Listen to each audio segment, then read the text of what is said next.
So you're thinking about buying a beach house here in New Jersey? We've got you covered to make sure you don't end up looking like a Benny. So today we're going to go deep and discuss 10 mistakes you absolutely have to avoid when buying a beach house here in New Jersey that not only could affect your potential enjoyment of the property, but make sure that you avoid potential financial ruin.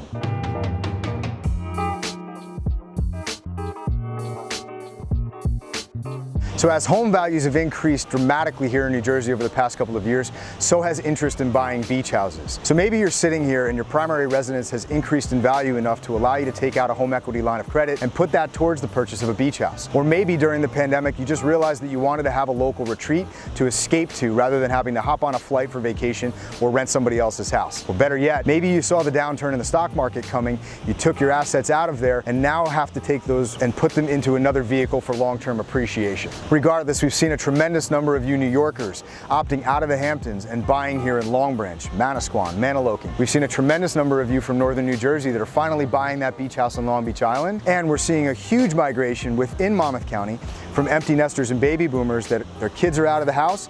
Now they're selling their primary residence in the western part of the county and they're moving to waterfront properties in Oceanport, Seabright, and Monmouth Beach. Now beach houses can make great primary residences, second homes that you don't rent out, or potential investment properties.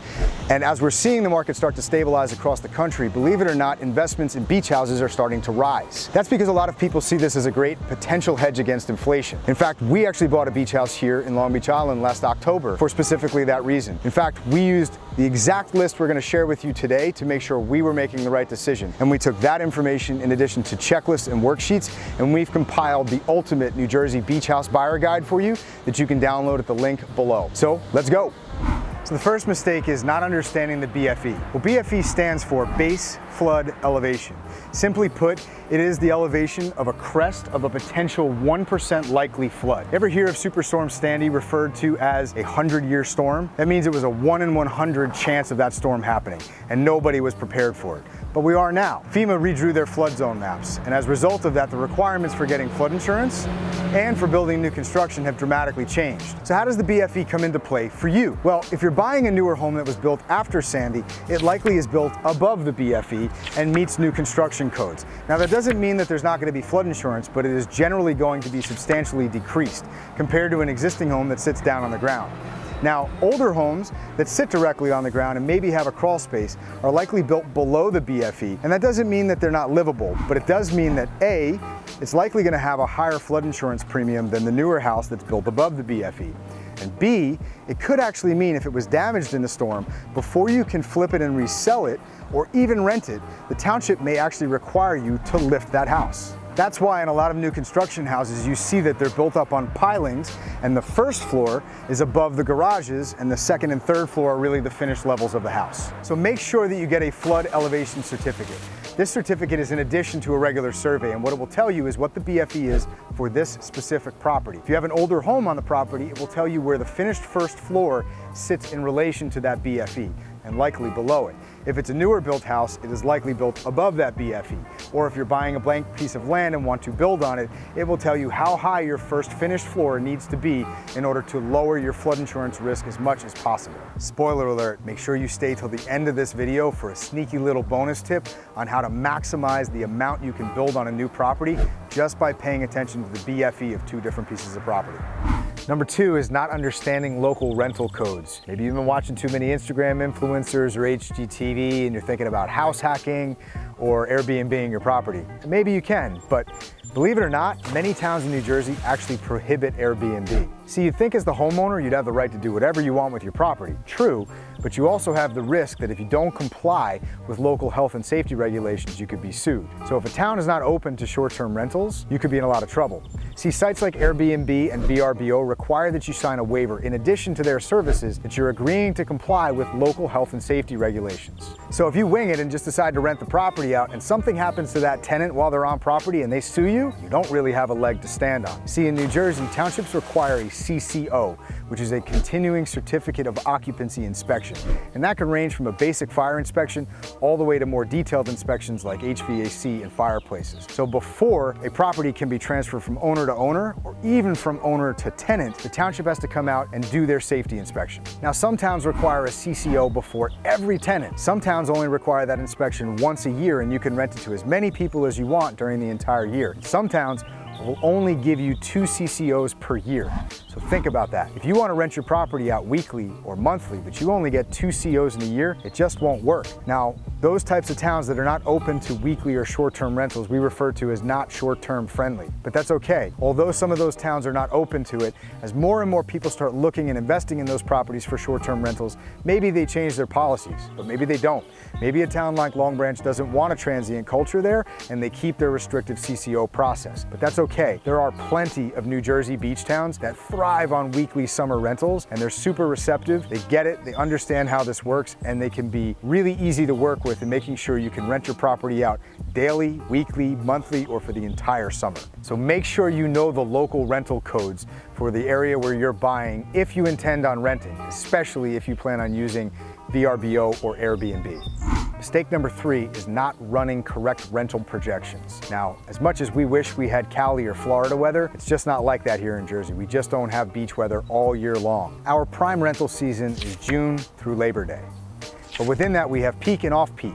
Peak weeks are generally the last 2 weeks in July through the end of August, when families that have kids out of local schools are enjoying their summer and kids haven't gone back to college yet. Now, there are some off-season weeks that can garner you renters, like holiday weeks of Thanksgiving and Christmas. But generally speaking, most beach houses sit vacant through the winter, or you lock in a full winter tenant, which starts in September and they stay all the way through May of the following year. The amount of money you can command for each of these periods differs. See, a place might rent for $3,000 a month in the winter, $8,000 a week in May and June, and as high as $15,000 a week in July and August. So make sure you get a comprehensive rental history if it's been a rental property in the past, or do a conservative rental projection yourself. And a little help here, in our downloadable Ultimate New Jersey Beach Guide, we have a breakdown week by week of what percentage of prime rental income you can expect each week of the year. Number 4 is buying the right house in the wrong location. See, all beach houses aren't created equal, both for your own enjoyment, but also from rental income and potential resale value. So think about exactly how you use a beach house. If you're a beachgoer and you love being close to the beach, maybe oceanfront is for you. Can't afford oceanside? Then look at Bayside, but maybe in a narrow part of the island. And if you're not a beach person, but a boat person, look at one of the lagoons. That might be right for you. And if you want the best of both worlds, Bayfront is that. So once you figure out the right location for you in relation to the water, you need to think about how that impacts resale value and, more importantly, rental income. Oceanfront is typically king. Looking out the window at the waves right in front of you is really hard to beat. But oceanfront in a more secluded part of town may not actually get you as much income as oceanside, closer to the bars and restaurants. Oceanside means ocean side of the busier main thoroughfare, which in New Jersey is usually a 2-lane road. That's the thoroughfare of traffic north and south on the Barrier Islands. And for families, that's really important to be oceanside. It means that young kids can come back and forth from the house and the beach for lunch, for bathroom breaks, or if they want to have the kids go back unattended, they don't have to worry about them crossing a busier street. Being on the Bayside usually gets you more bang for the buck, but it also likely puts you at more flood risk. Properties at the Bayside here usually sit closer to sea level than they do up at the beach. Now, if maximizing your rental income is the key objective you're shooting for, then you might want to spend a little bit more for a slightly smaller house that's closest to bars, restaurants, and the attractions. That delicate balance has to factor into your equation, because whether you plan on renting it or not, that will dictate your resale value when you eventually do sell the property. But maybe you prefer to be a little bit further removed and more private, and that's why making sure mistake number 5 doesn't happen is so important. Not knowing the neighborhood is mistake number 5. Rolling up to a new place, getting excited and buying something is a big mistake. You need to do your research. Now, maybe that comes from years of vacationing in this place, or if you're new to it, you need an expert and a pro. And that's why local real estate agents are so helpful. They were likely just like you at some point, and now they live and breathe that community. They can condense weeks of research for you down to a 30 or 60-minute consultation. They can tell you things like which parts of the island are affected by nasty greenhead flies, these flies that bite, and could actually lead to lower rental incomes. They'll tell you which streets flood more than others, or they could tell you that that house is just a little too close to the bar, that A, might mean noise coming from the bar late at night, or worse, drunk patrons running through your property at 2 a.m. All right, bonus tip time, and you stuck around all the way until the end. Or maybe, let's be honest, you just fast forwarded until we got to this point. But before I give it to you, please make sure to hit the subscribe button down below if you found this helpful. Hit that bell so you can get alerted the next video that we drop. So I mentioned there's a sneaky way to build an even bigger house on an identical piece of property just based on the BFE. Now it sounds counterintuitive, but houses that are closest to the ocean generally sit higher above sea level, higher above the BFE, than houses that sit on the bayfront. It's just the general topography of the way a lot of our barrier islands in New Jersey formed. You have to think about that in relation to height restrictions. So most towns have a height restriction, for example, 35 feet, meaning the ultimate top of the house can't be higher than that. And that height restriction is measured from the crown in front of your house, which is the higher point of the road that typically is built like this.